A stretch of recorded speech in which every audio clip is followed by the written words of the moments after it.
is a symbol. This is an emblem of a secret society. A secret society of Freemasons called the Illuminati, the illuminated ones, the enlightened ones. They they connected themselves to another group of Freemasons in France, in the south of France, referred to as the Chouare de Sion, French Grand Orient Temple Masons.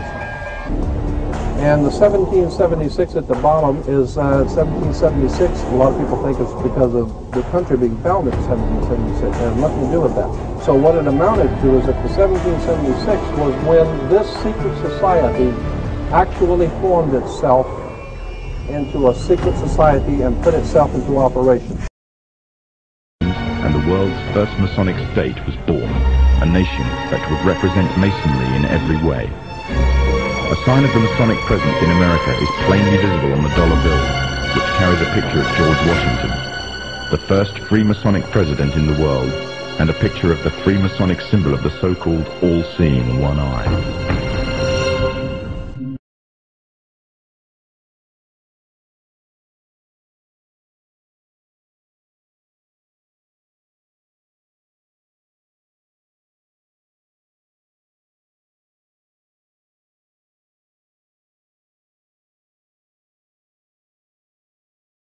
Nuit Corruptus, Novus Ordo Seclorum, and that was in 1774 that the Bavarian Illuminati drew up their plans for what they were going to do in America and how they were going to do it.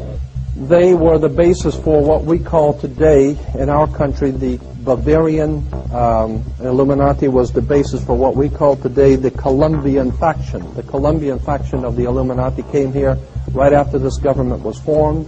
And that's where we get today Columbia Space Shuttle, Columbia Movies, Columbia Television, Columbia Records, everything, Columbia University.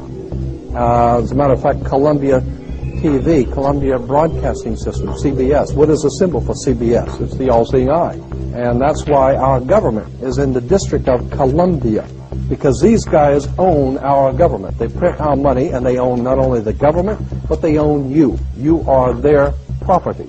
So, in other words, these guys print the money, they run the country, and they own you, and they own everything around it. And so they make the laws, and that's why they can decide who can kill who, and who can get away with who, and who can get away with whatever, because they make the laws and they decide, all right? Iraq was the home of the very advanced culture going back to 4000 BC down to around 2000 BC of Sumer. Babylon was an ancient headquarters of this Illuminati.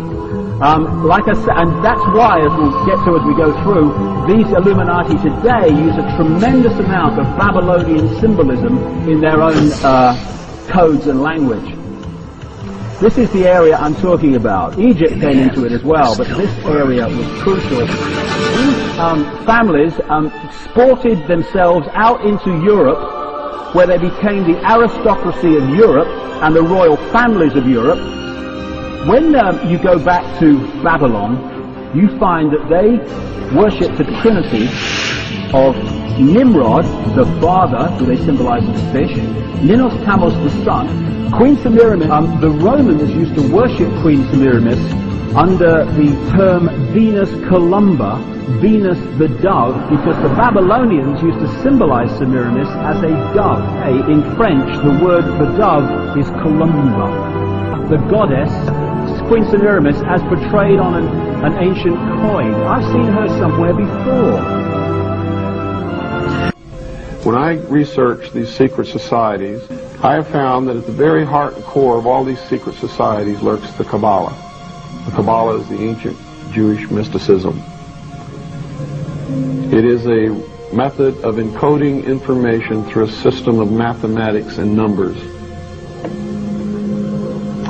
It is some of the most ancient knowledge that man has ever possessed and has been kept secret and given only to those who have proven themselves worthy through the process of initiation.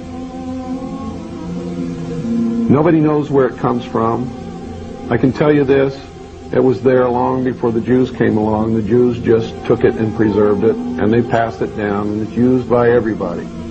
Because it's at the heart and core of the secret knowledge, the metaphysics, the real science that none of us know anything about. These people that belong to the secret societies never dared to write down in any language what they knew, what it was that they were guarding, because then someone could steal it and then the secret would be out.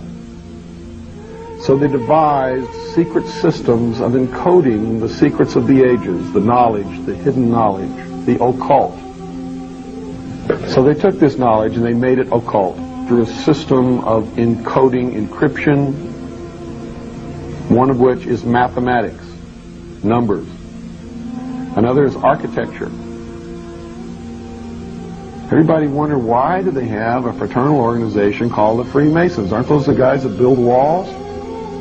You bet they do. And every wall they build contains the secrets that have been kept and maintained throughout the ages, and it's encoded in the architecture and in the measurements of the buildings and in the mathematical formulas used to derive the geometry, the shape, the length and breadth and height of rooms, all encoded there.